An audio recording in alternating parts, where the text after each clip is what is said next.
It doesn't apply to you. You can actually just talk. So welcome to the program today.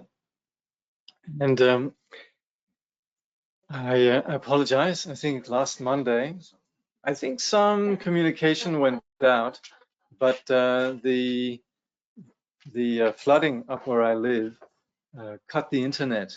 So therefore there wasn't any program last Monday. And now we're back. I'm in Canberra at Roots with the Canberra Sangha. Yeah. And we'll be continuing then the study of progressive stages of meditation on emptiness. As always, I'd actually like to I'd just like to bring this into perspective, because emptiness sounds a little bit scary. The implication of emptiness in the Buddhist context is really openness, and it's associated with what we call bodhicitta. Bodhicitta is the mind of awakening, and it is the mind which we cultivate, but it's also a term that signifies the, you could say, natural condition of the mind that we are uncovering in the process of the path. You know, we could understand the entire Buddhist path in terms of removing obscuration, becoming a natural potential. So we generally, sometimes we talk about elimination and realization, the qualities of that. So that's where bodhicitta is, this nature that we uncover through the path. So in some way, if we want to know what is bodhicitta, what do we really mean with bodhicitta? In some way, the best way to understand bodhicitta is just to look at the great teachers there are. And I think many people are familiar with the Dalai Lama. If you want to understand what is bodhicitta, what are we doing on the path? Well, we can look at the Dalai Lama. We simply just look at the Dalai Lama and say, oh, I think I'd like to be like him. And of course, in the modern world, it's not as if we have uncle and aunts who are practitioners. Some of us are fortunate and have actually grown up in cultures where we could actually look to our uncle or to our parents, and we could look to, you could say, the village teachers, the ngakpas, the various kinds of lopans, and so on. And throughout the Asian cultures, Buddhism has very much been something which everyone had trust in, because you could just see that it worked. You could just see the goodness of the persons who practiced the path. In the modern world, it's a little bit more sort of understood through theory, and we're struggling to approach the issue of meditation. Sometimes we're very serious, very meditating. Sometimes it's very much an intellectual process. We have the sort of romantic ideas of Zen as we had it in the 1960s with the beats. Then we had sort of the tantrikas. They became very fashionable up through the 70s and 80s. And eventually Buddhism is sort of settling in as part of the landscape. But I would still say, to truly understand what we mean with the Buddhist path, it's so helpful to look at the living Dharma and the living teachers in the context of Siddhartha's intent. Then, of course, our teachers, Tsongsa Jamgön Kongtrul Lodrötaye, but also associated with Tsongsa Jamgön Kongtrul Lodrötaye are many other great teachers. Notably, you could say the great lamas such as His Holiness the Dalai Lama, His Holiness Sakya Trinzen, and also other great lamas that I used to think of these as the young lamas, but this time, just like myself, we're no longer the younger ones. And so, but we have great masters such as Jamgön Kongtrul Lodrötaye, Ujin Topyat Rinpoche, and so on. And so forth.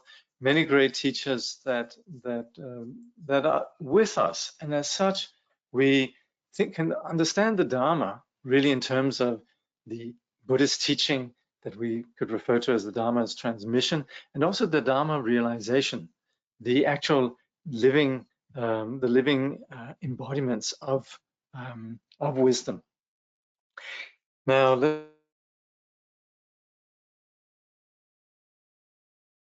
let's just see here. I'm having some issues with. Oh, it should be all right, really. I think. I hope the. Please let me know if there's issues with the reception. But so far, I'm going to go ahead and assume that it'll be okay. It's very much that it is about transforming our person, not so much becoming something we're not, or turning into something incredible. It's not about reading ourselves either. You know, it's really more about connecting with a basic goodness that's innate to us. And the whole Buddhist teaching is really premised on a lot of trust in ourselves and also trust in the world around us, seeing goodness. And this is what we refer to as Buddha nature. So the entire path is really about uncovering this. Okay, reception is not too good.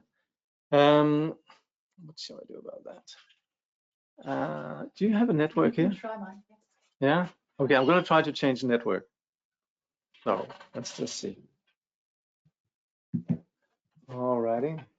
Let's see how that is. The cake is not alive. All right.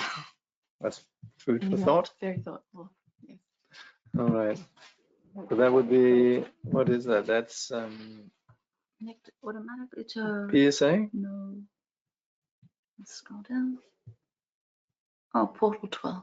Portal 12? Mm-hmm. All right. Let's see if that works.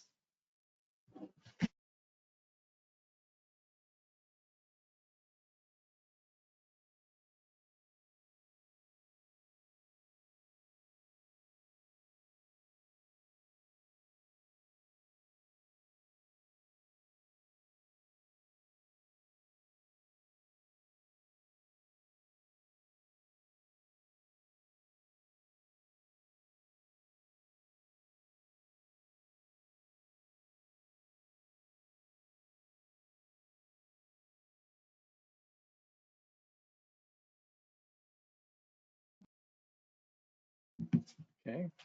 Is that better? Let's hope so. I hope the reception is better now. So let's see here what they're saying. You sound fine. Okay, good. All right. So so approaching this topic of bodhicitta, like I said, this is very much about us. We could say truly understanding what is bodhicitta about. If we really want to understand, actually, there's a lot of teachings on it, and of course I'll get to that. But if to sort of the shortcut really to understand the value of bodhicitta, it is really to look at our teachers and see their qualities. And the next way that we can also understand it, and that's what applies to us. But of course, what's implicit in the Buddhist teaching is that the Buddha is not a savior.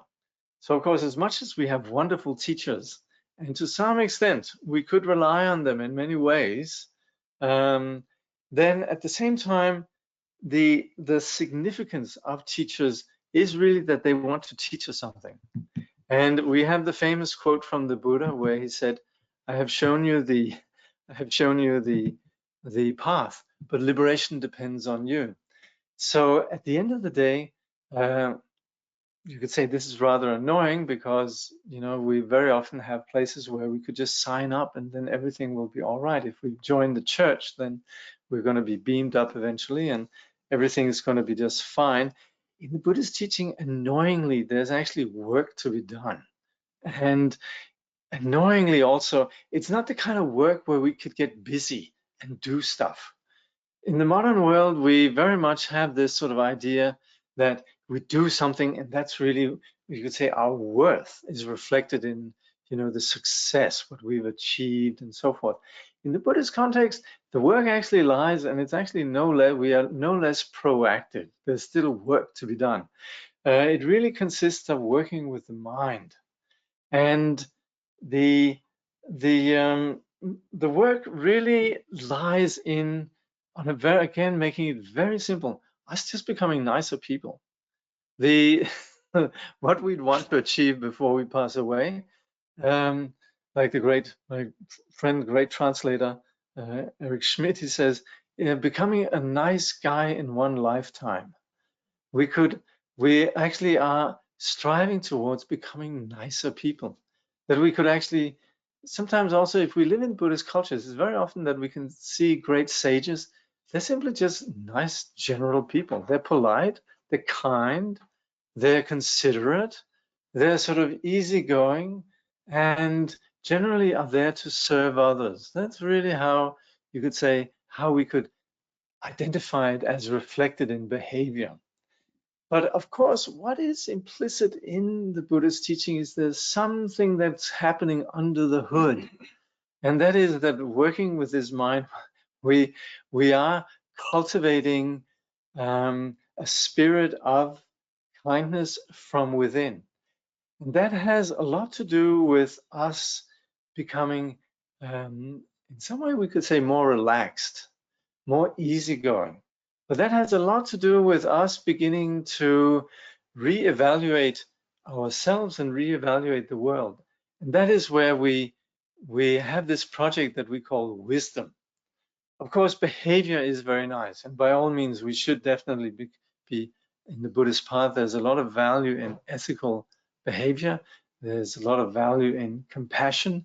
But like Tongse Khyentse Rinpoche, he once said, he says, if ethics, compassion, and wisdom, they go for a ride, you want to have wisdom at the wheel.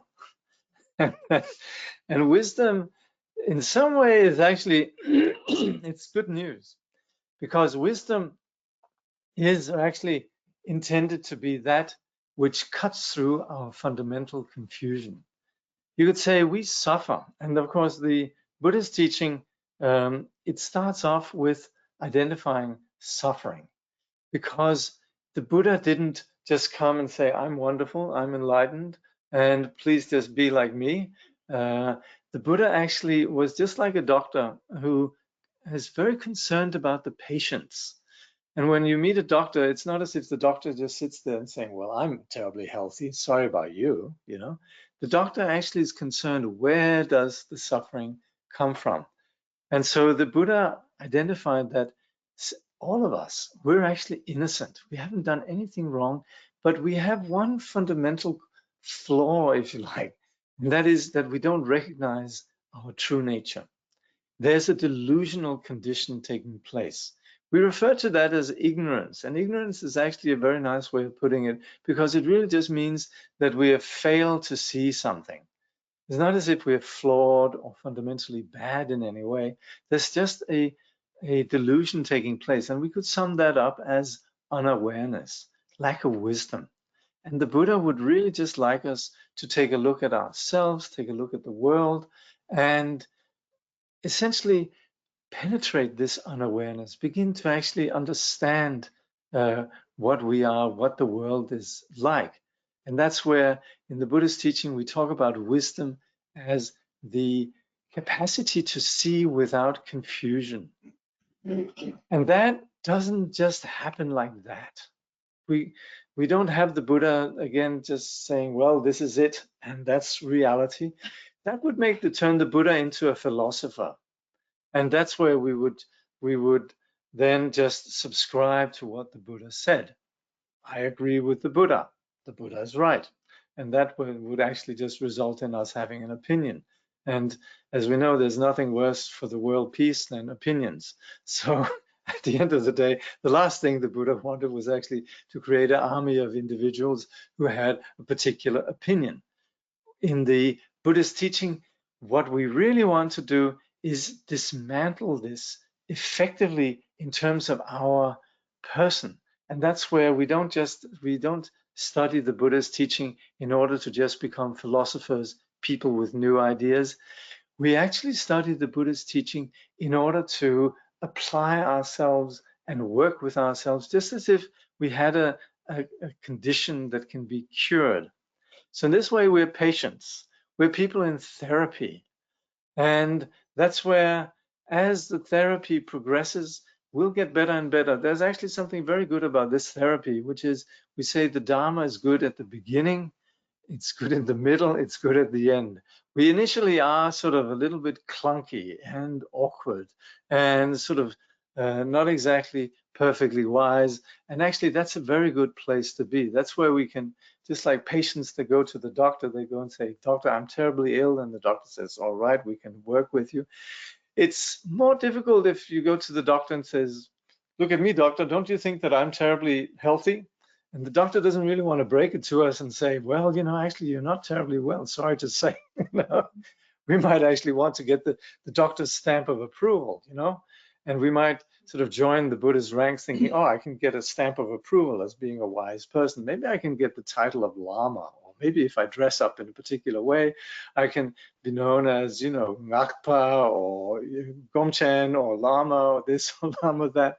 But actually, the teacher is looking at us and thinking, well, it's easier to work with somebody who actually acknowledges that there is a problem, that they're not perfect. And that's where the initial identification in the Buddhist teaching of that there is a problem, that there is suffering, is very helpful. And that's where we have that humility and openness of actually saying, well, I have a confused mind, and what can we do about it, doc?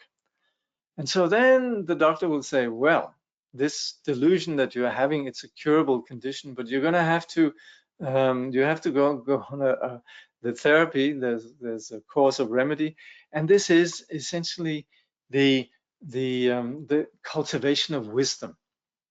So we'd say there's 3 ways to approach this. There is first hearing what the doctor has to say in terms of actually assimilating, the wisdom of hearing something. And that's why I say, yes, the Buddha is actually right. We can see that our actions actually generate suffering, that our, for example, aggression creates suffering. We can see that. We can see how desire creates suffering. And we can see how there are toxic conditions in our mind that create suffering. The good news is we're not necessarily bound by this. We're not necessarily obliged to follow this. But the Buddha makes a very important observation. He says sentient beings everywhere want to be happy, and yet they pursue practices that lead to suffering. They pursue actions that lead to suffering. And so there's a need to actually first understand, where does the suffering originate? And that's where the Buddha then encourages us to educate ourselves. It won't help that we just, we might sort of mimic meditation. We've been to Buddhist cultures and we've seen the monks and nuns, how they meditate, and then we want to just meditate and we don't want to know anything about the theory. But for us to actually cultivate wisdom, to actually cultivate insight, we actually need to educate ourselves. And this has always been from the very start, from the time of the Buddha down until now. There has to be this process of essentially generating an autonomy on the basis of our hearing what the Buddha has to say, and then actually see how do these teachings fit with myself? How does it actually work with myself? And that's where we then have the practice of critical thinking, where we see how does actually the Buddha's teaching fit in terms of my experience. One is to say, the Buddha will say everything's impermanent. I say, okay, sir, everything's impermanent. But then we actually discover, that there's a dimension of impermanence that actually we need to acknowledge. First of all, we're going to die. Then second of all, we have all the things that we are attached to. We can't hold on to them. Things change. And at that point, something like impermanence becomes a living truth where we actually see, yes, the Buddha was right. It wasn't just that the Buddha was sort of saying terribly pessimistic and so on, but it's more that we can actually see how this is true. And that's where we then begin to integrate that in our experience. And this is then the third aspect of the wisdom that we refer to as the wisdom that comes from meditation. But we might think, well, that's sort of sitting down and just meditating, but it actually, Gombe Sherab actually means more just familiarizing. That we, for example, with the case of impermanence, we can see that it's true what the Buddha said. And moreover, as we go through life, familiarizing ourselves with the fact that things are impermanent, we become more and more open to the fact that things are impermanent. So in that way, this familiarization is where you could say, we come to own this truth. So in that way, the various teachings that we have, we first hear them, then we see, we need to actually, and this is good for us who are particularly in the modern world, we've been trained and drilled to actually think critically and not accept things just blindly. So this works very well with the modern person, where we actually think about it and see how it fits. And the thing is also, this is where we gain a lot of faith. Because if we just say, okay, so boss, that's how it is, we have a sort of simple-minded faith, but it's only on the basis of actually really thinking about it. And sometimes actually the teachings we come across, they bother us. I mean, the material that we're studying here, for example, emptiness, that might actually really bother us. And so that's where it sort of haunts us, and we kind of like, okay, what is it actually they mean? And that's where, on the basis of that, it begins to be something where we say, yes, it's actually true. And so eventually that then is something that we, on the basis of, well, actually on the basis of us first resisting it, or first actually being critical about it, saying, no, this is impossible. This is, what does they actually mean? And then it annoys us, and we actually we need to clarify what is being meant. That's where we cut through confusion, which is to actually first initially have doubt. And then actually, once we have clarified the doubt, then it really makes sense. But just to sort of blindly accept it, yes, that's kind of good, but it also doesn't really sink that deep. So that's where the more that we actually think critically about things, the more they actually begin to really make sense to us. So in the present context, then, we're studying this thing called emptiness. And we could say the Buddhist teaching is really defined, or we sometimes define Buddhist teaching in terms of various marks. Sometimes we talk about the four seals, Chöki Katak Shi, which are understanding impermanence, which we talk about. We would say everything that's compounded is impermanence. Not just that Buddha actually says everything is impermanent, but the Buddha actually makes a logical argument for that, saying everything that is compounded necessarily is impermanent. This is again something we can think about, but we shouldn't just take it for granted, but really actually see how that operates. Again, this is something that we, as we sort of go through life, we can see this is so true. Second is well, Tongtsen Rinpoche said emotion is suffering. But what we actually say, Sakche Tamche Dungalo, means whatever is tainted with duality. And that essentially is where we operate with a sense of self and other. And essentially, you could say the neurotic grasping of self. So we sometimes would say wherever there's neurosis, wherever there's self-centering, there's going to be suffering. And this is interesting because so often we operate from a place of saying, well, I'd like to have a little bit of, something for me, and I'd like to actually do things for me. And the interesting thing is the whole agenda of me is doomed to fail. As long as we are thinking in terms of me, we actually fail in achieving happiness. Now, this has to be taken with some awareness because, of course, within modern discourse, there's a lot of emphasis within psychology of setting healthy boundaries and also, having you could say, healthy ego. And what we're saying in the Buddhist teaching doesn't really contradict that. But we are talking about this juxtaposition between, you could say, selfishness and selflessness. And without going into unhealthy practices of suppressing our own self and all of that, we can just identify that there's a lightness and a happiness that takes place when we actually are not self-conscious, when we're not struggling around giving. When that comes naturally, we can see there's a happiness that can take place. And that's where we can understand that happiness lives in that neighborhood. It doesn't mean that we right away can move into that neighborhood, that we want to be there right now. Maybe it takes a bit of work, but we just have an inkling about where bliss lies. And so that understanding is really cottoning on to where suffering and happiness, where the dividing line lies. So then also the Buddha said what all phenomena are essentially without a self, without an inherent nature, they are empty. And this is what we're looking at now. This is that we project solidity onto things, and yet they don't actually have an inherent value, an inherent identity. Now that could be seen as being very deep and profound and all of that, but it really is not that difficult. Let's take Ruth. Now Ruth, as I understand it, Ruth is my Dharma sister and my good friend. But if Ruth's son and daughter look at Ruth, they have a completely different Ruth in mind.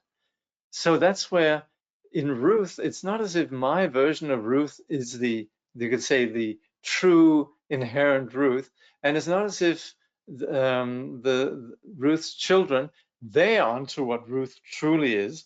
Ruth also will have then a role within her professional context as a neighbor, as all sorts of things. So that's where we can understand that in the object itself, there is no inherent identity. Phenomena exist on the basis of the way that we relatively perceive them. And that's true. I can't all of a sudden pretend that Ruth is my mother and etc. So there's a truth as far as I go when I refer to Ruth as my friend, Dharma sister, what have you. That's relatively true. But what is interesting with regards to what the point the Buddha wants to make is that we actually, in our delusion, very often attribute solidity to the phenomena in a way that in the phenomena themselves, it's simply not there. And that's an important point. And when we understand that, then we also understand, then we get along with others better. That's also where we, for example, might have, for example, differing opinions. And when we hear other people's opinions, it can be political, it can be about a piece of music, it can be about a piece of art. We understand that, it's not as if our opinion necessarily is the right one, but we understand that it is so much, it's so valuable to have that openness that accommodates the differing perspective and understanding that in a piece of art, in a piece of music, and so on, there is no actually innate inherent truth. When we begin to understand that, we begin to have a larger and wider perspective. And that's where it's very important to have this wider perspective that we sometimes refer to as vipassana or hlakdong, or simply also what we're really talking about here is dismantling the assumption around the solidity, the way we attribute solidity to phenomena. And that's what we mean with emptiness. We can say emptiness really means openness, that we are open to you could say, how others perceive something. And it also means that the phenomena themselves don't actually exist inherently with a particular identity. So in that way, and that when we realize that takes us to the fourth aspect. Tongsa Khyentse just says that what is it? Emptiness is without concepts, right? I think that's what he says. Normally we'd say Nyangle Deva Shiva O, which means, Nirvana or enlightenment is without concepts. That's right. And that's true. Enlightenment is without concepts. It exists without the way that we construct things. And that provides peace. So we would say to know that is what provides enlightenment. That is what the Buddhist teaching offers. So we would say the first three, they have to do with the phenomena that we experience: impermanence, suffering, and emptiness. And the last one has to do with the realization, and that has then to do with the goal of the path. So the path is premised, and the path is premised on understanding that as long as we are stuck in confusion, we suffer. And so the Buddha didn't just present the teaching on enlightenment so we would have had something great to strive towards. It's not as if the doctor who sort of wants to cure us is sort of, well, the doctor obviously wants us to be healthy, but essentially the doctor sees us as fundamentally healthy, but just temporarily having a condition that needs to be cured. And that's where then the objective of the path is not that we're aiming at something greater, but it's really just that we need to recover, that we've been stuck in delusion and we want to recover. That's all where the Buddha is coming from, is a place of compassion, not a place of wanting to educate a team of Olympic League meditators or Olympic League spiritual people who then are extraordinary, but rather coming from a place of compassion, just seeing that sentient beings unnecessarily perpetuate their own suffering. The Buddha then taught the path. And so inherent in the path is then this cultivation of wisdom. And so wisdom is then premised on us beginning to understand reality better. And so in the present context, we're looking at a text by a great master called Khenpo Tsultrim Gyamtso, who is presenting the various ways that this wisdom is understood in the context of the Buddhist path. And so there we've looked at various ways of understanding this. It's in the, you could say very compassionately. Like I said, the Buddha is not someone who's interested in just presenting philosophy where all of a sudden we have some idea about how everything should be or how everything is and so forth, but rather we're working with ourselves as persons who are eliminating our confusion.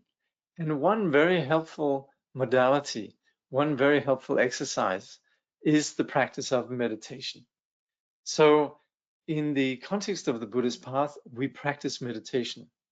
This is really what makes everything much easier, because the Buddha will say that everything is impermanent, but we'll have a hard time actually to swallow that. We're kind of hooked on things being in a particular way. And meditation is something where we calm the mind, and then we begin to be more at ease with the fact that phenomena are impermanent. The Buddha teaches us to meditate, so when we are calming our mind, we also begin to understand this truth of emptiness, that phenomena don't actually have an inherent nature. And that's where in the Buddhist teaching, we look through various stages of increasingly understanding this nature of reality. This is not something that we just sort of get just like that. This takes really a lot of habituation, and it also really requires, if we're on the Buddhist path, that we actually wholeheartedly engage in this study. Just hearing emptiness, first of all, like I said, it might sound slightly scary, then it might sort of sound overwhelming, and it really is like any science that we need to actually wholeheartedly dedicate ourselves to it. We can't just expect to sort of, there's a little bit of a romantic idea around meditation and spirituality in the modern world, which is that you just sort of tune in and you sort of get the vibe and you sort of, you do the practice, and you can do a lot of practices, but unless we actually understand what we are aiming towards, which is wisdom, then all the various practices really just becomes things that we do. They don't necessarily enable us to have greater wisdom. And that's where we could be sitting and chanting a lot and doing all sorts of things and doing Buddhist things and so forth. But there has to be a place where we actually get wiser, where actually our mind begins to become kinder, more open, more fearless, and begin to be more, tolerant. And that's where the meditation helps that. That's where us, on one hand, educating ourselves and beginning to have a wider perspective, and then also practicing the practice of sitting and allowing the mind to become peaceful. It enables us to understand things in a much greater way. So again, it's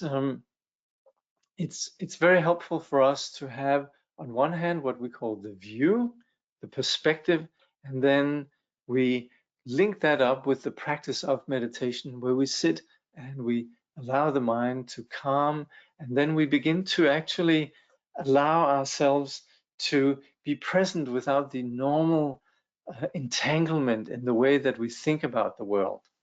And that's where it's quite helpful to already have established the nature of reality. And actually, in the modern context, to talk about understanding the nature of reality is almost impossible, because the way that modern science operates is very much looking at things out there. And that's very difficult. We'll actually never actually arrive at an understanding of our world, because we will always be seeing things from different angles. If we're a scientist looking at it from one way, then of course we'll arrive at some understanding. But then again, as you could say, time goes by, then scientists will see the same thing in a different light 10 years later. And as such, every time we're looking at the phenomenal world out there, we're just looking at relative truth. And that will always be changing. Of course, in the modern world, we're sort of used to sort of go, oh, latest research tells us, and that's like, oh, you know, that's really true. But the observer, unless we actually look at the observer of that, will actually be confused with regards to phenomena. And the Buddha never disagrees ever with science. Whatever science will say, absolutely fine. But has to understand one thing though, and that is that phenomena, in that they are perceived and understood by a subject, they will always be, you could say, in and of themselves, empty of inherent nature. They are constructed by the observer. Now we can make all sorts of, you could say, parallels to some of the contemporary physics and so on. Quantum physics would say that there is actually some you'd say, integration between observer and the object observed and so forth. But in general, the Buddhist teaching never contradicts science as such, but they just make a point that the perceived object will always be constructed by the observer. So unless we actually get to the bottom of really understanding that everything is a dependent arising, then we will always be attributing solidity to phenomena in a way that they don't possess. And that's where the gradual Buddhist approach is to understand then gradually the degree to which phenomena actually lack inherent nature. And so we have various ways of understanding this empty nature. And this enables us to begin to have greater wisdom, that we are in a greater degree not fooled by appearances. What we are cultivating, in fact, is this thing that we call prajna, or shirab, or discerning. And that's where, when we begin to understand that phenomena don't possess inherent nature, we're beginning to undermine this habit that we have of always believing in our own projections. So it's very important. So the study that we're presently looking at, and look, I didn't disappoint. We're still actually not through the introduction to the subject matter, to the topic today, but I just felt, why not sort of you know, sort of get the basics down. We're looking at various ways in which this topic of emptiness is approached, this sort of the notion of how phenomena don't have an inherent existence. And the first observation, and that's really universal all across the various ways that we understand that, is understanding that when we say phenomena are dependent arising, we understand that both in terms of the object and also the subject, there are conditions that create a particular perception. Meaning that if I, for example, look at that cupboard, actually what that is really just a field of particles. But I will project solidity onto this in a particular way. And we'll all perceive these things in different ways. So the object itself is really just, you could say, a phenomenon that's constructed on the basis of particles. And likewise also the observer, the one who observes, we can see, is someone that observes a phenomenon, has a particular perception, and then that perception carries on to the next moment. And as long as I stay with my thoughts and my particular perceptions, this carries on moment after moment after moment until actually Ruth might say dinner's ready, and I'll completely forget about the cupboard and I'll just think, dinner. And there the cupboard doesn't travel with me. You could say the consciousness that generates the image of cupboard all of a sudden is shifted towards, maybe pumpkin soup or baguettes and cheese or what have you. And as such, we can see there's moments of consciousness that persist, but they all the time shifting on the basis of what they observe. And so that is you could say, foundational entryway into the understanding of how dependent arising takes place. We could say this is the entranceway into understanding having a greater perspective on phenomena. And up to that point, actually, we would say this doesn't differ from some of the theories we've had in Western physics in terms of particle physics and atoms and what have you. The term actually atom in Greek means what is no longer can no longer be divided, and actually that's exactly the same that we have in Dharma language, Cheke, where we say Dulcen Chame, means the subtle particles that cannot be further divided. And so that's where we, at the first level of understanding emptiness, we understand that phenomena really are perceived on the basis of actual particles out there and by actual moments of consciousness. So this we associated in this work with what we call the Shravakas. The Shravaka covered two traditions. One is what we call the Vibhashika and the Sautrantika. And both of these two are sometimes referred to as separate tenets, but here they actually brought together as Shravaka. And what we mean with then this particular approach is really that there's still what we call them, they're substantialists. They still have some sense of what is that there's something real out there in terms of particles, in terms of consciousness. What follows then is a school that we call the Chittamatran school. This is then ordinarily is sort of the third tenet, but here it's the second tenet, and it is the one that identifies that everything that we perceive is in fact generated by the mind. Because if we take the analysis that deconstructs the object and sees that it's made up of particles, these particles themselves, we can also further deconstruct them, and we will see that all we're continually operating with is in fact just ways of labeling. And that's again also where physics nowadays very much goes along with the same sort of notion, really, that we in fact just have placeholders. When we're talking about the physical world, we're really just trying to navigate an understanding of how things operate, but increasingly there's an awareness that it is really just energy. It's something that actually we don't actually have the sort of the traditional understanding of atoms gives way to an ever-changing sort of perspectives on what in fact it is that we're perceiving. So in that sense, the Chittamatran then, they identify how we label phenomena, and in fact it's exclusively on the basis of the mind that we label phenomena. At that point, really, we can see that the Buddhist teaching really with regards to the phenomenal world is really just talking phenomenology. We're really just seeing phenomena in terms of creations of the mind, and it's on the basis of that we can see the world properly, and that's the phenomenology that we call nirvana, or we can see it in confusion, and that's what we call samsara.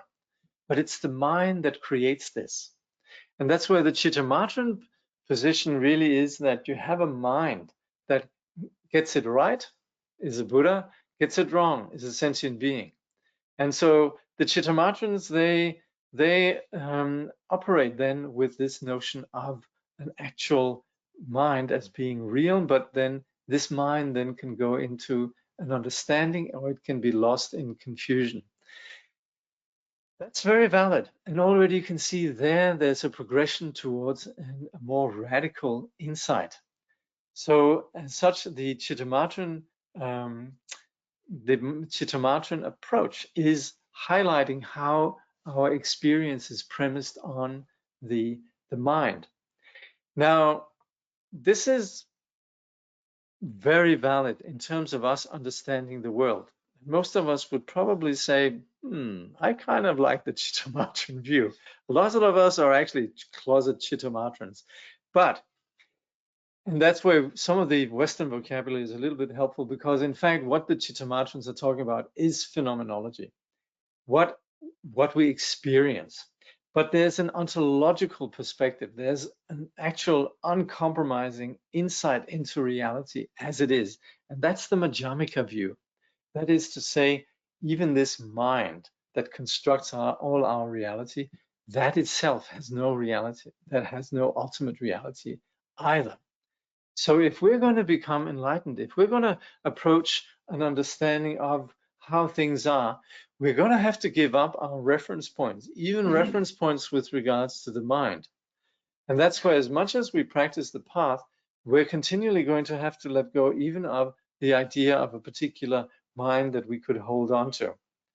So at the end of the day, what does this play out? It actually ends up playing out in terms of us becoming, or you could say, the practitioner, becoming a very open individual, because the individual is actually on the path, is willing to be completely open without holding on to any reference point. And so that's the general understanding of the Madhyamika position, that there actually is nothing that we hold on to. And as such, the Buddha really, with this teaching, intended for us to actually remove ourselves from that process that generates confusion, which is this duality that thinks here is self, I, and the object. And even if we were to hold on to a sort of a notion of non-duality, then that would still be something that we could just settle into, and that would become, again, something that would be substantial. So the Madhyamikans, they come along and they actually say, well, there's nothing that we can hold on to whatsoever. Now, this might sound a little bit worrisome and trippy, but the Madhyamikans are very practical. And they really just say that's with regards to how things, you could say, are ultimately. But of course, on the relative level, we still acknowledge karma, we still acknowledge the world as we know it. And so you'd never know who's a Madhyamika person. Madhyamika persons, they would just go along with the world as it is. There's this famous quote from the sutra when the Buddha went back to see his father, and the father was sort of, what's your view? Then the Buddha said, my view is in accordance with whatever the world says on the relative level, but absolute level without any reference point whatsoever. So as such, the Madhyamikans, they really agree with what is in the world. We call it the point of view of the cowherd. This sounds a little bit might sound derogatory for people who are cowherds. We apologize. We know politically incorrectness intended. But it really means that we just accept the world without imposing any particular philosophy as such, relatively. And so the Madhyamikans, they're completely invisible. They go along with cause and effect and what we can assert on the very immediate level. But at the same time, also, they remain completely open without any particular reference. And that's where the Madhyamikan would understand. If somebody's a liberal, they're fine with that. If somebody's labor, they're fine with that. If somebody likes to listen to heavy metal, they're fine with that. If somebody prefers Mozart, they're fine with that, because they understand that it's really depending on the individual perception that these realities are seen as true in one way or another. So in a way, the Madhyamika is the ultimate freedom from dogma. It's the ultimate cure for fundamentalism. Thanks to Madhyamika, it's not like the Madhyamikans, they're spineless. They understand, the more we would say, the more we understand this, the more we understand the working of the ordinary world. But at the same time also, it is understanding how phenomena actually remains as something that is completely open. And so that openness is what we refer to as, in Sanskrit, nishprapancha, or tridral. It's the freedom from conceptual constructs, that we understand that the world, the nature of reality, exists beautifully without our particular contribution to it. We don't need to conceptualize or philosophize about the world. The world exists empty of any kind of construction or idea that we might have of it. And this is very helpful for meditation practice, because that actually means that when we settle down and meditate, we're not trying to conjure up something in particular. We're actually willing to be completely present, fully, without any kind of projection or judgment and so forth. And that is then, when we're meditating, this is then where the meditator remain practicing mindfulness, practicing calm abiding. They come back to the mind that is just present, and whatever arises, they train in not holding on to anything particular with regards to that. And that ultimately leads to the ultimate objective of the Mahayana path, which is the realization of the space of phenomena, the space of reality, without any kind of interference from the subjective conceptual mind. So it is really the immersion into the nature of reality, and that is, of course, what is the wider perspective and the objective of the path. And this is where the practitioner eventually frees themselves from any kind of judgment, any kind of addiction to either the projections from within or the projections with regards to the phenomenal world. So this is very profound. And we would always say in the Buddhist tradition that really, particularly in the Mahayana, we really say that this insight into the middle way, or the Madhyamika, is really the highest view, because actually it's the view that takes us beyond any view. It is where famously, you could say, the Buddha taught this, but then later we had a great master called Nagarjuna. And Nagarjuna, he really, what his teaching really was about was actually the proposition that we should really understand how we cannot conceptualize anything, that our spiritual path will never be premised on trying to hold on to some idea. And so the sort of primary project of Nagarjuna, which was very compassionate, was really to show how any conceptual position necessarily is flawed. And he would do this using reasoning. He would show how how any kind of conceptual idea about reality necessarily is premised on its own circular logic. And Nagarjuna really just wanted to undermine any attempt to philosophize the absolute. And this was very annoying, you could say, because Nagarjuna, he would dismantle others' positions, but he wouldn't volunteer a position himself. So famously, we would say, Nagarjuna is quoted as saying, I have no flaw because I have no position. And he would just dismantle the views of the others. So as such, then, the meditation of the Madhyamika is very much this settling the mind without engaging the conceptual mind. Now, this, of course, you could say right from the start, isn't that what we're doing in Buddhism with all Vipassana? Yes, but what's, you could say, extraordinary about the Madhyamika teaching is it actually makes a strong case for that. And we might actually be having meditation in which we settle the mind without any concepts and so forth, and we might become pretty good at it. But if there still is a reference that thinks, yes, it's all very good, but there's still the world out there. we might still actually have belief in both our person and our world. I certainly do.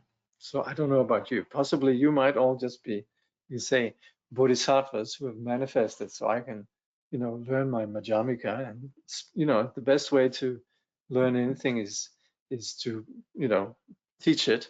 So in which case I'm very indebted to all of you for providing the opportunity to actually sort of, once again, sort of, how do you say, review the Madhyamika teaching. But I have to, I should definitely acknowledge that I operate very much with a strong sense of self and a strong sense of other.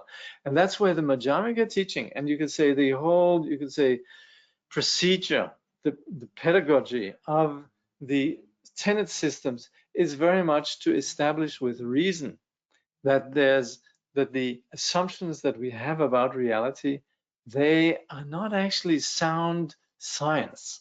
And again, let's not get this mixed up with, you could say, the general science that we have, the natural sciences, medicine, what have you, all of that, technologies of various kind.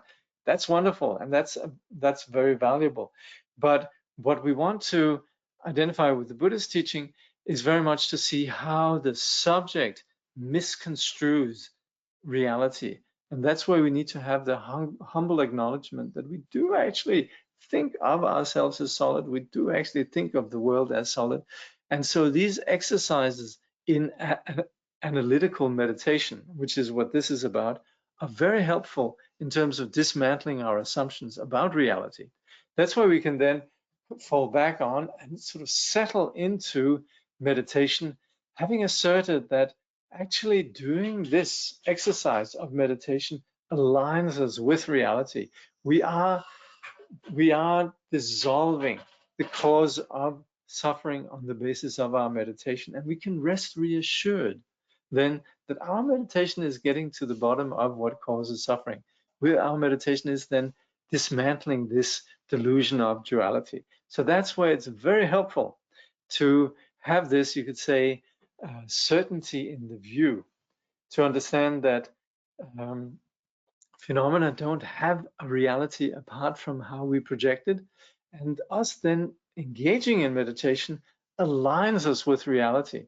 And that's where we understand that the meditation is not about us removing ourselves from reality, but actually beginning to become more cottoning on to and aligning ourselves with reality. And that's also where you, again, coming back to the Dalai Lama and the great teachers, on the basis of their practice, they're actually very practical in this world. They're actually very much at ease with the world. They're completely comfortable with working with the world because they're not operating from, you could say, the narrow self-centering that we ordinarily work with, in which we're continually upset when things don't work out the way we want, and we're overly excited when things just for a short time is exactly how we want it, and so forth. And that's where we're always stumbling into, you could say, colliding with reality because of our projection of solidity, both in terms of ourself and other.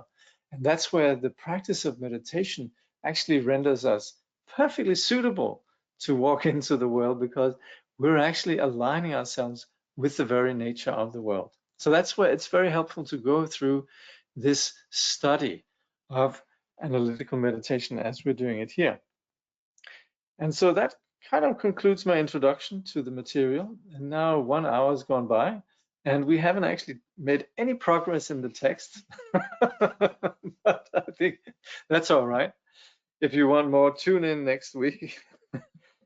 What we've arrived at here is actually within the context of the Madhyamika, is that we're looking at the Svatantrika, which is actually a brilliant kind of Madhyamika, because it actually brings home the sort of the two truths. So for us who are closet Chittamatrans and very fond of the idea that the world is actually constructed on the basis of our mind, and at the same time we also kind of like the Madhyamika, the fact that phenomena don't have ultimate inherent existence. If you're that kind of person, you have a sort of a leaning towards both, then the Svatantrika is the perfect vehicle. And we would also say the Svatantrika Madhyamika is generally quite helpful for us as, you could say, beginning Madhyamikans. But we do also arrive at the very hardcore Madhyamika, which is then what we call the Prasangika. We'll look at that next time. We'll look a little bit about how Svatantrika meditation is practiced next time, and then also we'll proceed to look at then the Prasangika Madhyamika, which is, you can say, hardcore Madhyamika. But that said, that's where we have the kindness really of masters like Khenpo Tsultrim Gyamtso, who is very much in the tradition of someone we call Jamgön Kongtrul Lodrötaye.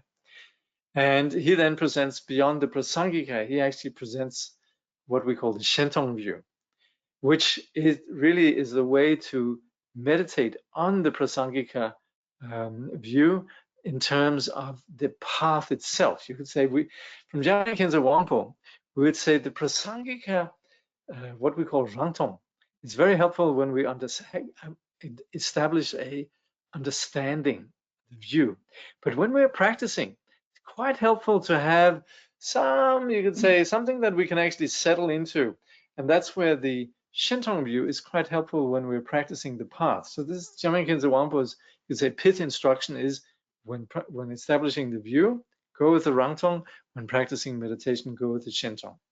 Anyway, these are just some terms that we'll be clarifying next time. So thank you very much for hanging in there with another episode of Buddhist theory, which, like I say, is very helpful for us. We need to know what we're doing on the path, and so it's having some handle on things is always, I think, quite useful. Okay, let's just see. There might be some questions actually. Also here, if anyone has questions, you're very welcome. Let's just see here. After having been brought up in churches, I much prefer the Buddhist approach. Waiting for an invisible friend to fix all the problems is quite frustrating. Okay. Yes. Sometimes we have that in Buddhism too, you know, in some way, actually, if we have faith, sometimes the teacher can actually strangely effectively achieve that too. And also the dimension of wisdom, as we're talking about it here, which obviously is something that's completely intangible. There's a place where we begin to rely on that, not just as an intellectual phenomenon, but as also something that we in fact trust. That actually creates something that we call patience with regards to phenomena. And that's where we actually also there could have faith in something which is intangible. But it's very much on the basis of, you could say, understanding that this capacity lies within ourselves. So it's not necessarily something that we externalize, and it's not something we're expecting to sort of be a savior as such. So, wonderful Buddhist theory. Helpful indeed. Thank you. Thank you for the introduction. Okay. Who needs the text when you explain it? So, well, I would recommend you to refer to the text. But it always helps actually to, you know, to have the two together. And I would also say my ambition always with something like this is that to have that sort of exposure to classical presentation of teaching is indispensable, because you have such a wealth in the classical presentation. So you'd really lose out if you rely just on, you could say, contemporary interpretations. Of course, there are a lot of great teachers who really do present the teaching very well, but we also want to be able to straddle the two, you could say, discourses, and you would really want to have access to the classical presentation as well. So this, in a way, this teaching here by the Khenpo reflects his conversations with his students, and is actually very much a middle ground and a text that bridges. But I would very much encourage that, and my aspiration is very much that this could lead to us being able to read the classical text as well. We have a lot of translations that are emerging, so yes. So then, the text will mean more to us when we get to it, I'm sure. Oh, wait, that's a construct. Okay. Anyway, it's a good construct. So we'll. Any questions here from the live studio audience?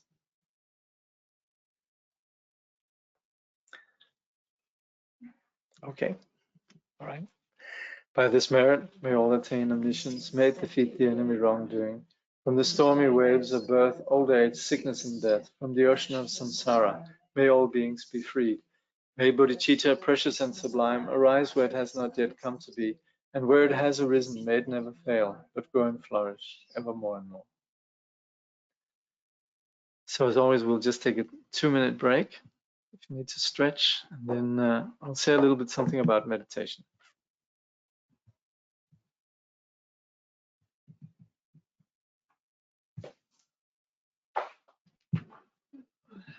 Anybody needs to use the bathroom, it's through the laundry section.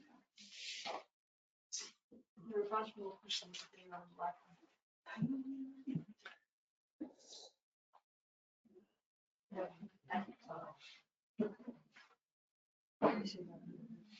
Which one are you going to? This is it actually, yeah. Which one are you going to? Look at which of the practices at the end of this chapter. Oh, wonderful. Oh, that's so good. That is really great. Oh, that's great. Which one are you going to? Oh, just general. Combining it all. So now we're finished with that text now. So now we're finished with the text. Now we're going to be doing more meditation practice.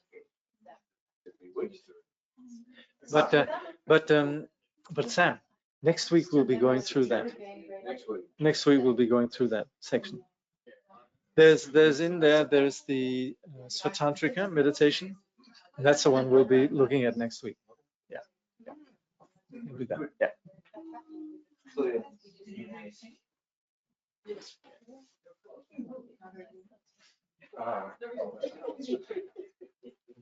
You're completed all 9 years of Buddhist training in 1 hour. By then? 9 years of Buddhist training that they do. Yeah. 1 hour. 1 hour. Everything complete. Much. Maybe more than that. That's scary. That's scary. I think a lot missing. Patience.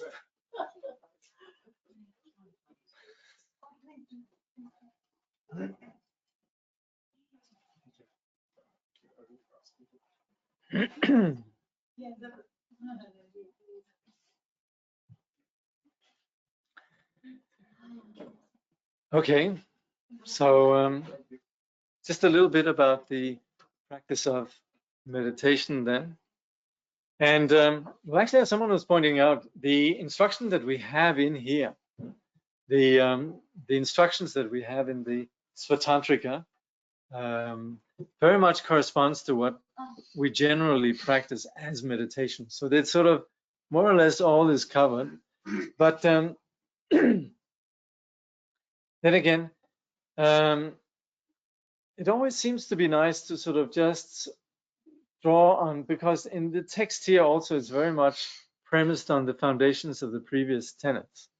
So actually what I always do with these half-hour introduction to meditation, it really is intended for anybody who has never come across meditation before to be able to engage in practice of meditation. And then sometimes it even seems that some of the, us who've been practicing meditation, it could be helpful. Sometimes I surprise myself even saying things that sound, you know how it is, Oh yes, that's true actually.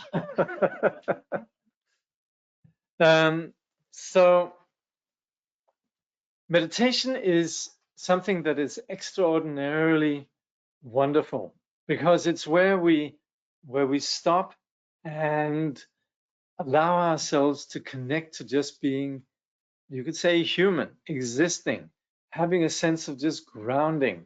So we're not particularly, sometimes actually what could be a little bit, and that's also, I think, an important thing right from the start when we think about meditation, is we're not doing anything. Probably right from the start, to remember when we're meditating, it's about being. And what we've just discussed up to now has really been perspectives and understanding that we can bring. But when we sit down and meditate, we actually forget, or not forget, but we leave aside the ideas that we might have about meditation and what meditation really is. And that's important for us, particularly in Vajrayana Buddhism, because there's very often that we have a lot of techniques. We might actually think, oh, now when I sit down and meditate, then I have to do this and then I have to do that. And I have to be able to do that before, oh my God, and there's only 20 minutes left and I still have to do all these things. So that's where sometimes meditation can become very stressful. So there has to be really the foundation of what meditation truly is, which is allowing ourselves to actually ground ourselves. And that is the indispensable foundation for what we call shamatha. And that's the place where we actually have peace of mind, calm abiding. And that is very, very helpful. We have it in one way or another in our life when we allow ourselves to just relax, to be properly present. As in the modern world, there is a lot of there's a lot of wisdom present in terms of various fridge magnets. It'll be along the lines of, breathe, or, smell the roses, or, let it go, all sorts of, wise sayings that are available. And you can also get the, 365 quotes by the Dalai Lama and so on. So there's no lacking actually of wise input. But at the same time, there's a big difference between these kind of rather glib, and it's not in no way want to denigrate the Dalai Lama's wise words as being glib or equivalent of fridge magnets, but it's so important that we progress from the wisdom, the understanding where we're wise and we have an insight, to actually a very naked condition of just sitting and being quiet, not actually having any agenda in terms of being even wise, that we actually would be willing to just be bland, present, ordinary, that we're willing to be just like a grain of sand without necessarily saying, I'm a very special grain of sand.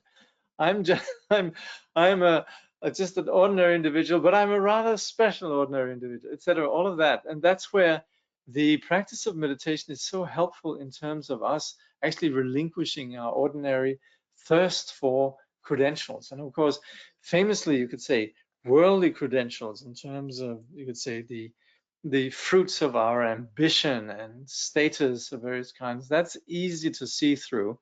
But even in the spiritual context, we might have need for some credentials of various kinds in terms of what we're doing and so forth. And not only in the context of maybe together with other Buddhists or hobnobbing with other Buddhists and then sort of being sort of, well, I practice this or I practice that and all of that, but even towards ourselves, thinking, oh yeah, I should be in a particular way and setting particular goals and ambitions for ourselves. I should be like this or that. The initial settling into just being is actually where even that quiets down.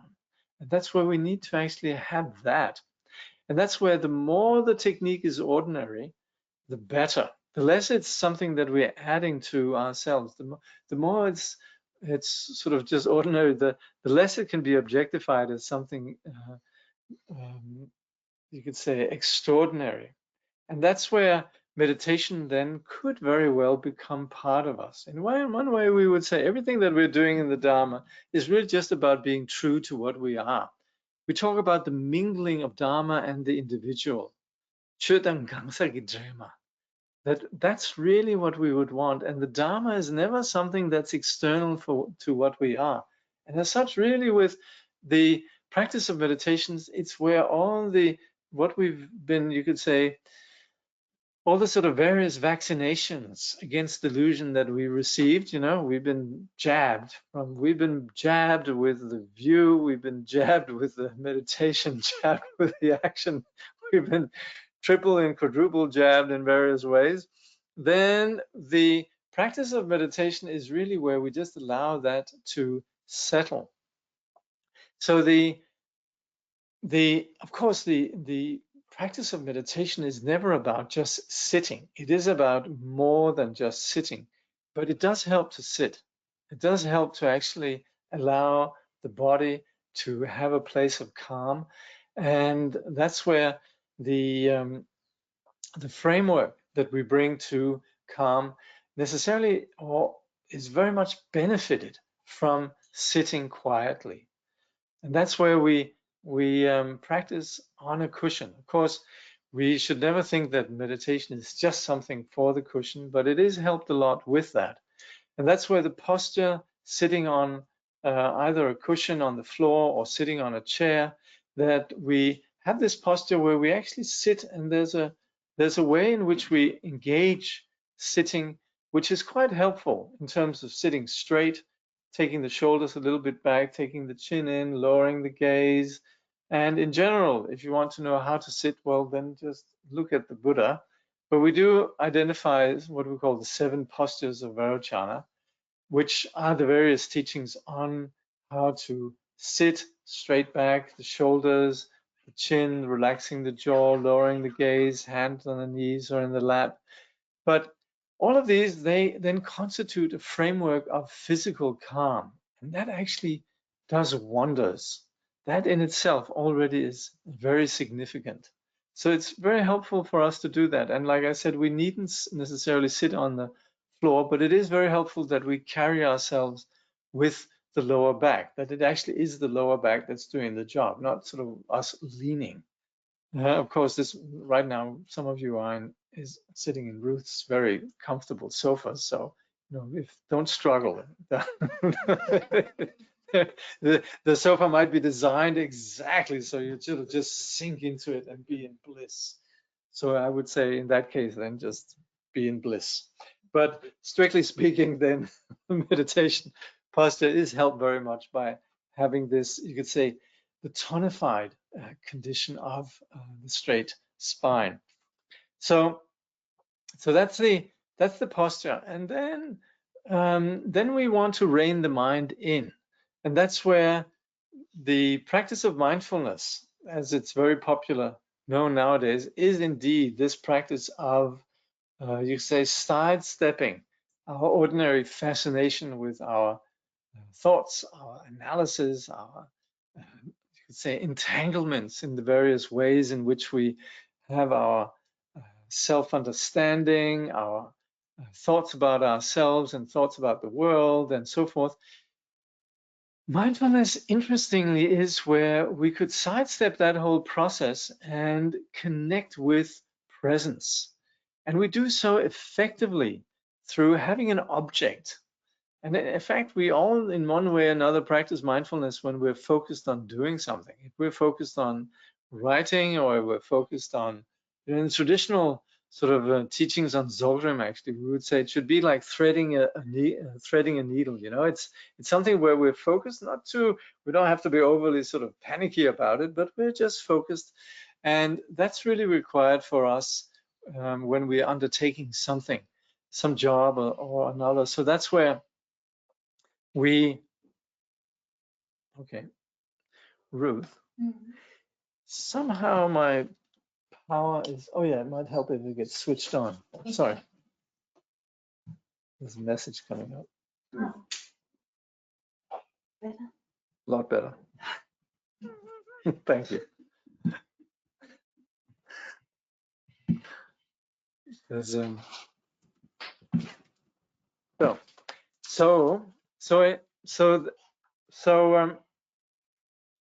mindfulness in this case is practiced on the basis of coming back to an object, which is the breath. In the various traditions, we practice mindfulness in various ways, sometimes on the basis of focusing on an external object, sometimes on the basis of visualization. Here, and that's very much across the various Buddhist traditions, appreciated really the value of just coming back to the breath, and particularly in the Mahayana, and particularly according to the Samadhi Raj Sutra, and I think Gampopa's commentary on that, we focus on the out breath. And again, that has the wonderful effect of us not going inward and sort of inward spiraling inward. We tend to, again, this has a lot to do with our humble acknowledgement of what's happening with our mind, but we do tend to sort of go in and get entangled in our ruminations and our reflections, and that tends to distract us. And so focusing on the out-breath is quite helpful in terms of us getting out of our heads, really. And very often we find that when we're engaged in sort of outward work, we very often are less complicated inside. If we have too much time on our own and we sit and ruminate and all of that, then very often we sort of get a little bit depressed and the energy sinks. So this sort of quality of engaging with the wider perspective outside is quite helpful. So when we're meditating here, the object of mindfulness is particularly the out-breath. So as we sit, we focus on the breath that goes out. And this means as we're sitting, we simply just are aware of the breath that exits from our nostrils, then dissolves into space, and then we relax. We don't necessarily have to focus on anything in particular. We let the in-breath happen, and again, we are proactive as the out-breath exits from our nostrils. So in that way, there is a continuity in terms of our attention, but it's not either as if we have to go into trance or some special higher state. It's really just that we come back, and again we come back, and again we come back to the out-breath. And as the breath exits from our nostril, we just consider that the breath mingles with space in front, and we just relax with that. Now, this is what we do when we meditate. We're not waiting for a particular state of mind to take place. This is probably the most important thing. The sort of urban myth around meditation is that when you meditate, then you could say non-meditators, they will always think that when you're meditating, you don't have thoughts, you're in bliss, you're sort of absorbed in a special state.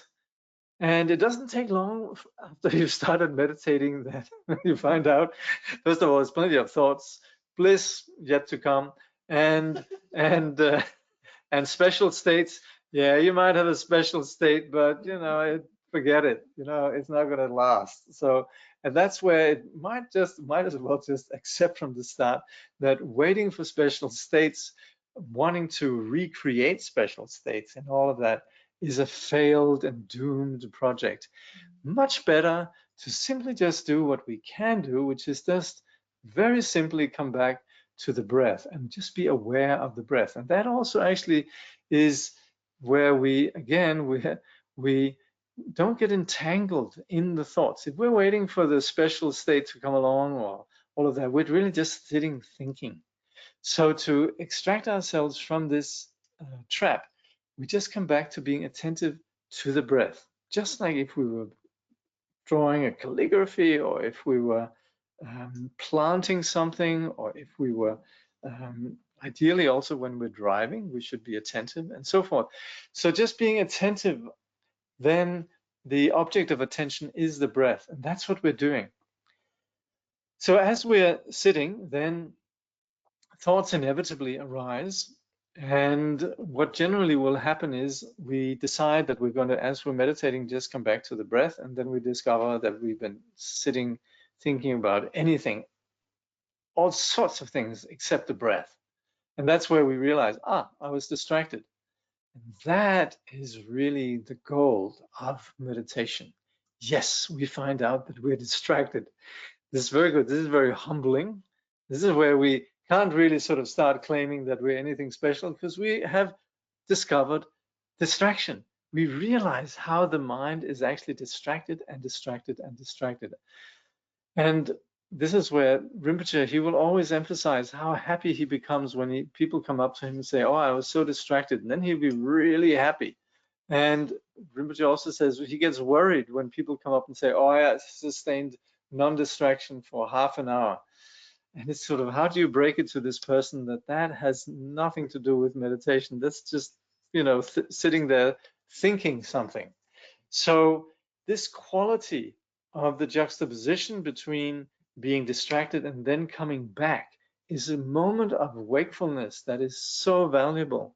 And of course, yes, as we practice, then we might become better and more increasingly, you could say, appreciate that quality of coming back, increasingly appreciate this quality of connectedness. And that's where we're actually connecting with something that's unconditional, and it's something that will always be there. As soon as we're not distracted, it's always there. So we needn't actually recreate anything. We just need to familiarize ourselves with non-distraction. And that is what we mean with vipassana. Sorry, with shamatha. But that has a component of vipassana, because it's at that point then that we are less entangled with the ordinary, you could say, grip of the flow of narratives. This is where we get out of our heads, and that, you could say, settling into non-distraction is the place where the thoughts don't have that grip on us. Now, if we've been studying like we just did, you could say the view is analytical vipassana. We talk about something called analytical meditation and settling meditation, Qigong and Jogom. And that's where what we actually arrive at when we are studying, and we could also practice it as a meditation, the topics we were just discussing in terms of analytical meditation, arriving at an understanding of the nature reality. That's very helpful, understanding lack of self in person, lack of self in the phenomena, and so on. All of that's very helpful, and that actually constitutes, again, a perspective that is very valuable. We call that the view. So that's if we have that, then the moment that we're not distracted, we're relaxing into the presence of non-distraction. We actually understand the value of that. But even so, even though we might not have that, the mere fact that we are not entangled and not impressed with the ordinary thoughts, the ordinary narratives that we might have, that already is very valuable in terms of us not being too impressed by whatever thoughts arise. It can all be summed up in this bumper sticker I once saw in Canada that says, don't believe everything you think. And that is actually what we're arriving at through the, you could say, the framework of the shamatha, but then the ability to see actually thoughts, yes, they come, but they also go. And as such, when we're practicing meditation, we will have thoughts, but we label them just thinking. We don't objectify them. We don't make a big drama out of them. We're not particularly concerned with whatever arises, whether it's spiritual thoughts or thoughts about shopping or recollecting conversations we've had or whatever. Just thought. We simply just label whatever arises thinking. It doesn't actually, for once, we're not psychologizing it. We're not labeling it in a particular way. We just come back to this very simplicity. And that's where, as we practice meditation, we become less and less victim of and less prone to this sort of, you could say, angst that we have with regards to our psychological content. The psychological content, we kind of know it. A lot of our psychological content, we're kind of familiar with the patterns. And we can acknowledge that they're there, but they don't necessarily constitute the last word of who we are.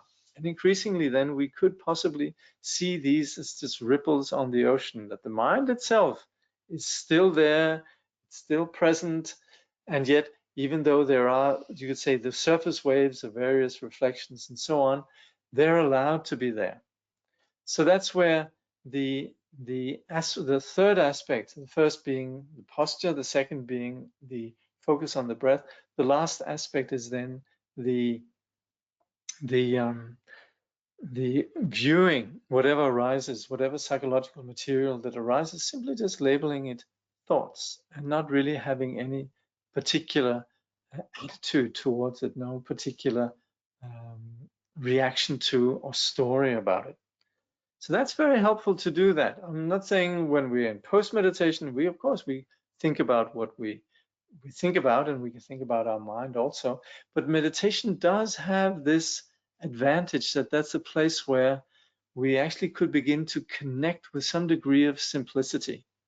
And that's where we're comfortable with whatever arises in the mind, and yet we're not particularly doing that on the basis of a policy or a particular way of relating to the mental material, but we're just coming back to the feeling or the immediate, you could say, non-cerebral, visceral condition of just being aware of the breath. And as such, whatever arises, just allowing it to be there. So, so this is how we generally practice what we then refer to as the unity of shamatha and vipassana. Now, when we study these topics, very often we first study shamatha, then we study vipassana. Here, this is more coming from the tradition of the pith instructions, particularly as we have it in the Nyingma and Kagyu traditions. So this is more what we call a settling meditation or jogum. But it is it's something that is quite helpful regardless of where we're coming from, and it really applies universally regardless of whatever Buddhist tradition we come across. What we do in my tradition actually, but also this corresponds to what you find in other traditions, which is preface this kind of meditation with first invoking the teacher. So we do this in the Vajrayana. There's a lot of emphasis on what we call sometimes Guru Yoga, sometimes even just what we call Tunjingönro, which means the session preliminaries, where we expel the stale breath, we invoke the presence of the teacher, and so forth. What we do here is a short practice from Jamgön Kongtrul, which is known as the Tupchok, or the ritual of the Buddha. And we chant that at the beginning of the session, and then we just settle at the point then where we consider that the Buddha radiates light, then we just settle into meditation. So we have that, you could say, preliminary reference with form at the beginning of the session, and then we, for the main session, then we practice meditation as like we just discussed, and then at the end we dedicate. So so actually, I think at this point we'll just again have a short break. I think those of you who are up at 5 Peaks, I'll leave it up to you to manage. I'm sure you'll manage very well.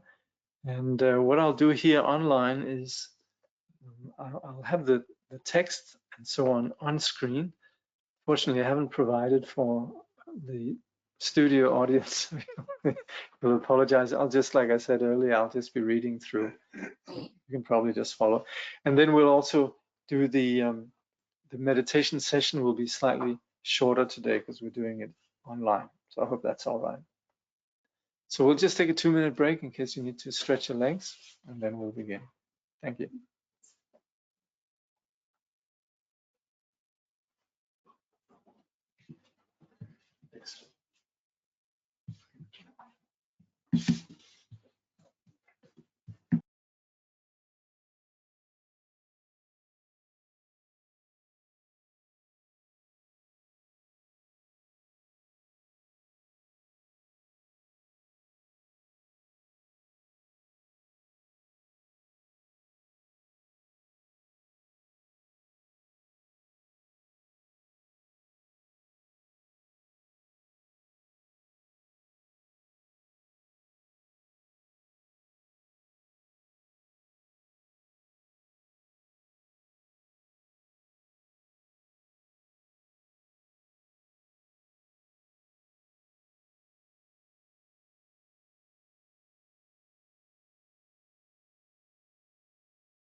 So of course some of you will be familiar with this. Basically just what I'm going to do is chant the refuge 3 times, and then the 4 immeasurables once, then visualization of the Buddha, and then what we call the 7 branches, and then a short supplication to the Buddha, and then even shorter dharani, and even shorter mantra. And then at the end of that, then there's a place where it then says, light from the Buddha dissolves all our obscurations. And at that point, then we settle into meditation.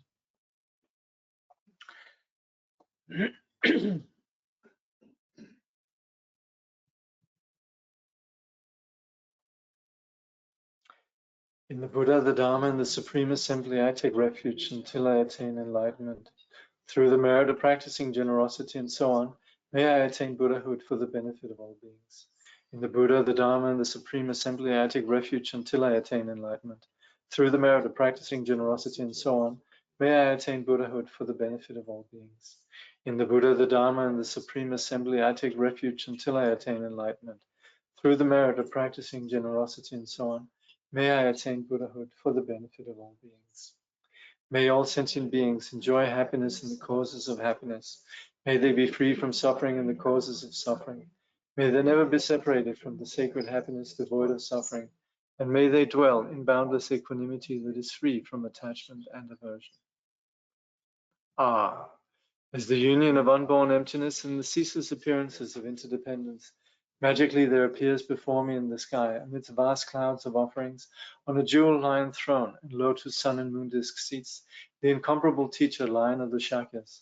His body the color of gold, adorned with major and minor marks, clad in the 3 Dharma robes, he sits in Vajra posture, his right hand gracefully poised in the earth-touching mudra, and his left hand in the gesture of meditation, holding an alms bowl full of nectar.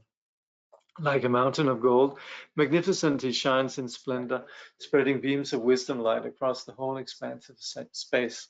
The 8 close suns, 16 elders, and the like, a vast ocean-like retinue of noble beings encircles him all around. Simply think of him and he grants the glory of the highest bliss, liberation from samsara and nirvana, the 2 extremes. He is the great being, perfect embodiment of every source of refuge.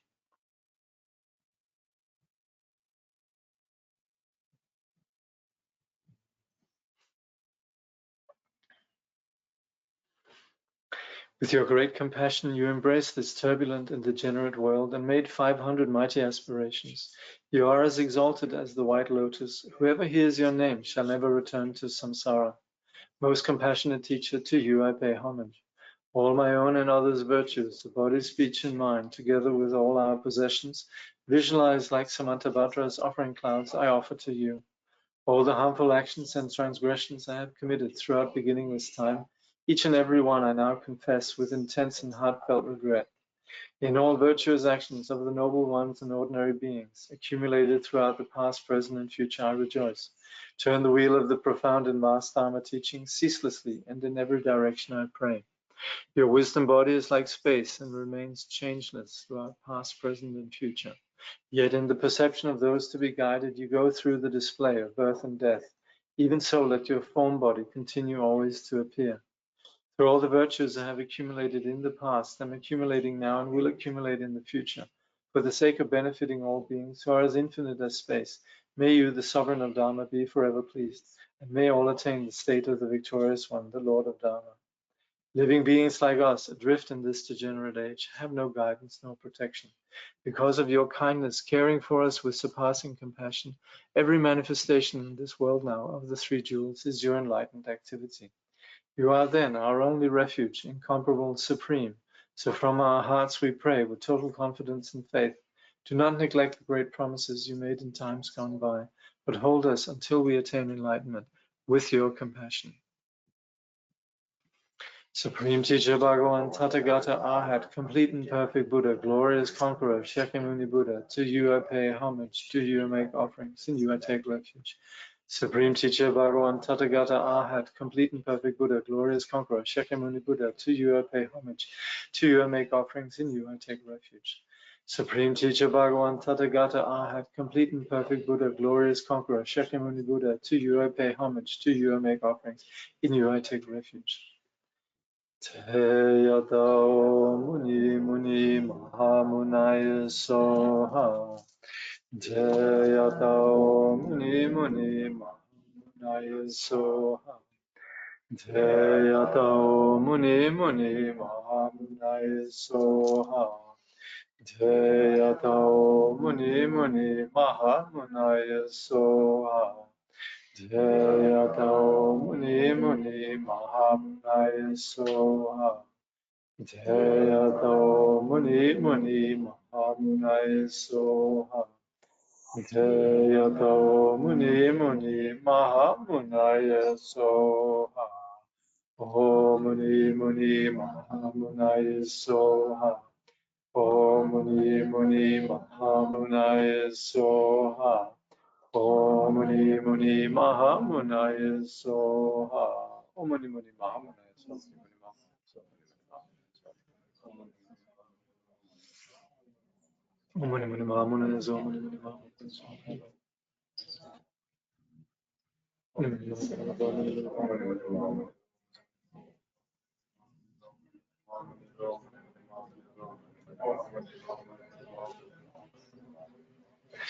Muni muni mama nazo. Muni muni mama nazo.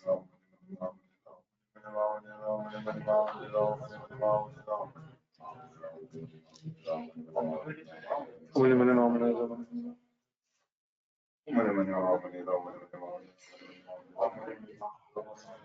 Muni muni mama nazo.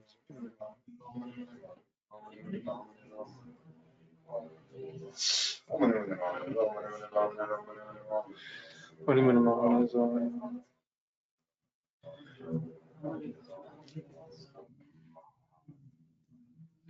Muni muni mama nazo.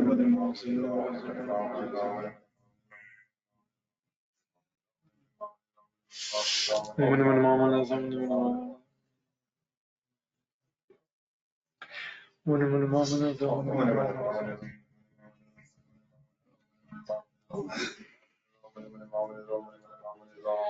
Muni muni mama nazo. Muni muni mama nazo. Muni muni mama nazo.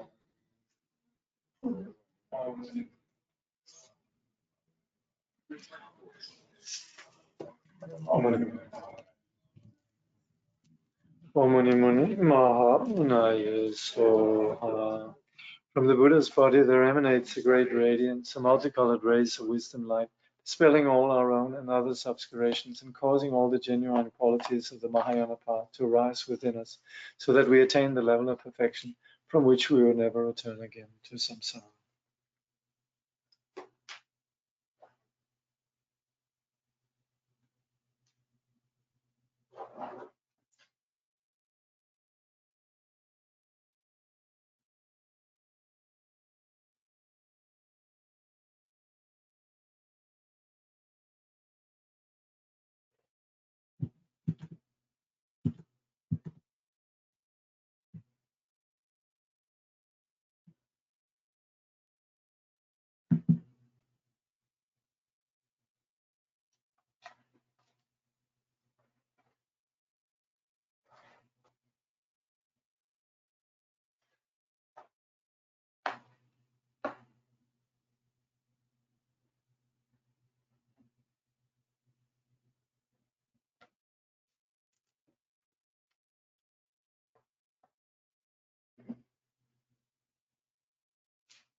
The miraculous display of the unsurpassable wisdom appears as the intentions, deeds, prayers, knowledge, love, and ability of all the Sugatas and their children.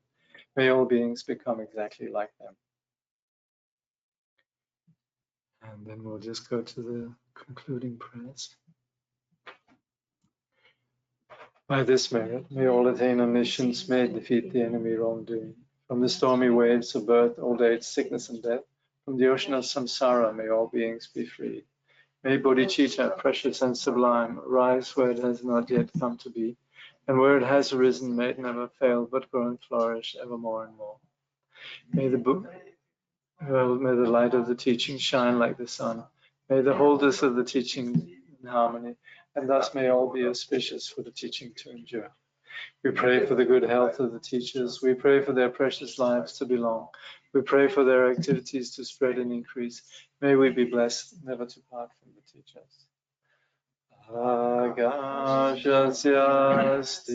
stitiyava yavacha jagataha stiti avam mamastiti bhuyaha jagadukani nadaha Agashasya stitiyavat yavacha jagataha stiti tavam mamastiti bhuyahat jagadukani nadaha tavam mamastiti bhuyahat jagadukani nadaha tavam mamastiti bhuyahat jagadukani nadaha. As long as space remains, as long as the world remains, may I too remain to alleviate the sufferings of the world.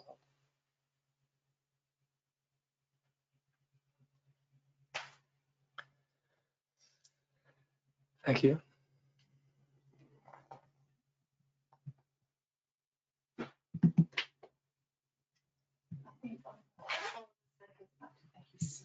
Coming down and giving us this spontaneous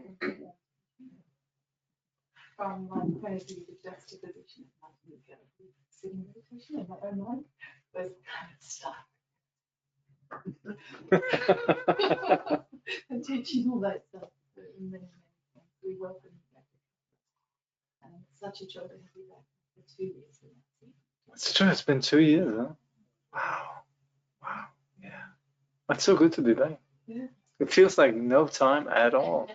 Funniest thing, isn't it? Thanks a lot. We will be the same with us. Please stay, everybody who can stay, and I have to say hello to you.